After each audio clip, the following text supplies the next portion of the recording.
Hello বন্ধুরা, কেমন আছেন? আশা করি অনেক ভালো আছেন। আজকের এই ভিডিওতে আপনাকে দেখাবো জেনারেশন জেড এর ভাইরাল সব উক্তি এবং ডায়লগ। নাটক কম করো প্রিয়। শত্রু identified now, we are up man, we are looking for শত্রু।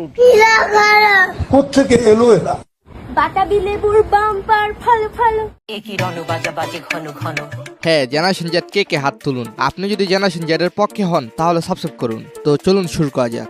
হাউন আঙ্কেল মানে আমি যখনই বলেছিলাম তখন হাউন আঙ্কেল 2 দিনও লাগেনি সে মানুষটাকে বের করে ফেলেছে। হ্যাঁ, লুবাবা হলো হাউন আঙ্কেল গালির প্রতিষ্ঠাতা, যা এখন জাতীয় গালি হিসেবে ভাইরাল। যাদের মাথায় হেলমেট নেই তারা আমাদের হাউন আঙ্কেল, হাউন আঙ্কেল। যাদের মাথায় হেলমেট নাই তারা আমাদের হাউন আঙ্কেল। পুরো জটিল গালি। হেলমেট না পরলেই সে আজকে থেকে হাউন আঙ্কেল এবং দেশের শত্রু। শত্রু যদি যেই হোক তাকে আমরা স্পেয়ার করব না। দ্বিতীয়ত হচ্ছে শত্রু কি আইডেন্টিফাই? না, শত্রু identified now, we are up man, we are looking for শত্রু। লুকিং ফর শত্রু। ছাত্র এখন শত্রুর খোঁজে। তারা দেশের শত্রু, জাতির শত্রু, জনগণের শত্রু, এই বাংলাদেশের শত্রু। এই দেশে আজকে তবে এই ব্যক্তিকে সারাক্ষণ এখন ফেসবুকে তার দেখায়। ওনার নাম কি? কোথা থেকে এলো? আরে এরা কারা? কোথা থেকে এলো? কোত্থেকে এলো এরা? এইদিকে আপাকে সান্ত্বনা দিচ্ছে তার কর্মীরা। ভাই এই নাম্বারটা আমার আপনি সেভ করে রাখেন। এই নাম্বারটা আমার জাহাঙ্গীর। আপা তোমা করে চুপে চাপে চাপাচাপিতে থাইকা কল দিচ্ছে, আর তোমরা নেতা হইবার লেগা সেটা ফেসবুকে পোস্ট করো। আপনি ঘাবড়াইয়েন না, আমরা আছি শক্ত, আমি শক্ত আছি। মুরব্বী, আপনারা ভালো কথা বলছিল হুজুর, কেন যে ফেসবুকে পোস্ট করলেন আপার সাথে কথা বইলা? না আপনি ঘাবড়াই না, আমরা নরমই পড়ি। জয় বাংলা। এখন তো পুরাই ধরা খাইলেন। গ্রেফতার করা হয়েছে শেখ হাসিনার সাথে ফোনে কথা বলা সেই আওয়ামী লীগ নেতাকে। আর কেউ অযৌক্তিক কাজ করলে লাগা মুরব্বী মিম।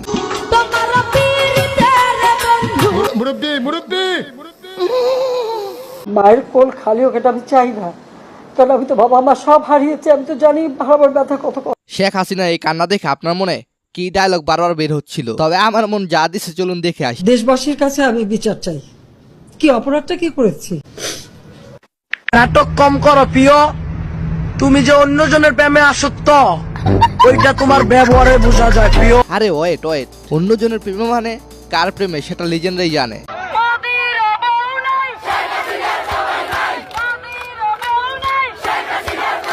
এদিকে সারাক্ষণ র এবং ডাকাতের কথা শুনে আমার কইতে মন চায়, এ কি রণ বাজাবাজি ঘন ঘন। একই রণ বাজা বাজে ঘন ঘন। ঝন রণ রণ রণ ঝন ঝন।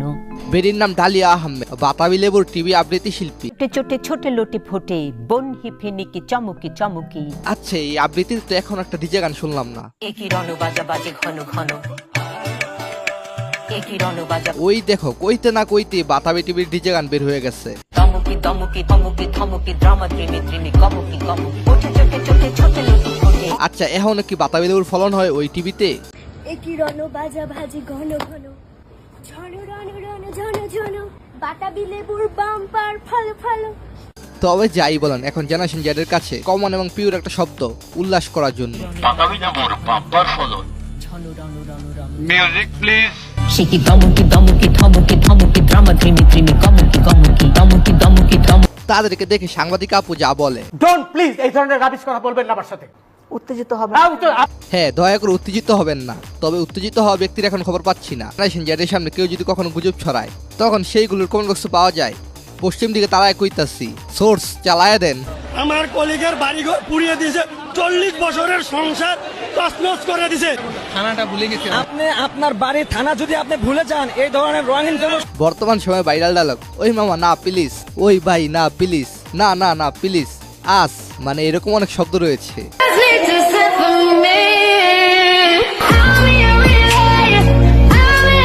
এখন যদি শেখ হাসিনা আবার ক্ষমতায় আসে, আপনার কোন কোন বন্ধুকে আয়না করে যেতে হবে মেনশন করুন তাকে। আর এদিকে সালমান এফ রহমান জাতির দরজা হিসেবে আখ্যায়িত হয়েছে। তারে নিয়ে ইতিমধ্যে শুরু হয়েছে বিভিন্ন মিম ভিডিও।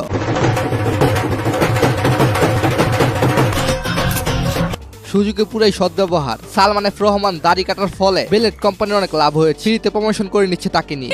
শেভ করে আসো। শেভ কি ব্লেড দিয়ে করবো? আমি কি জানি? তোমার জামাই কি দিয়ে করে? Sharp blade. তাহলে আমিও শার্প। কিছুদিন আগে যখন দেশের পরিস্থিতি খারাপ ছিল, তখন পলক সাহেব বুঝতে পারছিল এই সরকার আর টিকবে না, যার ফলে পলক সাহেব পলকে ক্ষমা চাইছে। প্রকাশ্যে আমি ক্ষমা প্রার্থনা করছি এবং এই ইন্টারনেট ব্যাহত হওয়া আর জেনারেশন জেড টেডি শার্ট দেখলেই কইতো Brother,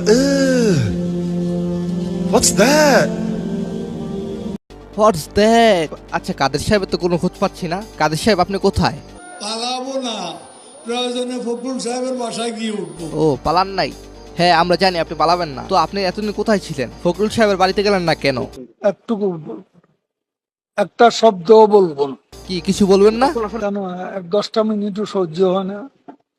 আরে রাগ করেন কেন মুরব্বী? তবে সাকিব বের এটা কি সত্যি? নাফিসা কামাল এবং সাকিবের মধ্যে সম্পর্ক রয়েছে? ছাত্রলীগের একাপা বলছিল 7 মিনিট লাগবে ছাত্রদেরকে মাঠ থেকে সরাইতে। জাস্ট 7 মিনিট লাগবে, 7 মিনিটে সবকিছু একদম ক্লিয়ার করে দেবে, সবকিছু। সে এখন নিজেই নিজেকে কোথায় সরিয়েছে সেও জানে না। একটা যোগ শোনাই। 7 মিনিটে ঢাকা ক্লিয়ার করে দিব। জনে জনে খবর দে, এক দফারে কবর দে। এক দফার কবর দিতে গিয়ে তারাই এখন খবরে। রবিউল আউয়াল লাকিব আমি কে তুমি কে রাজাকার রাজাকার কথাটি রাখতে বলেছে।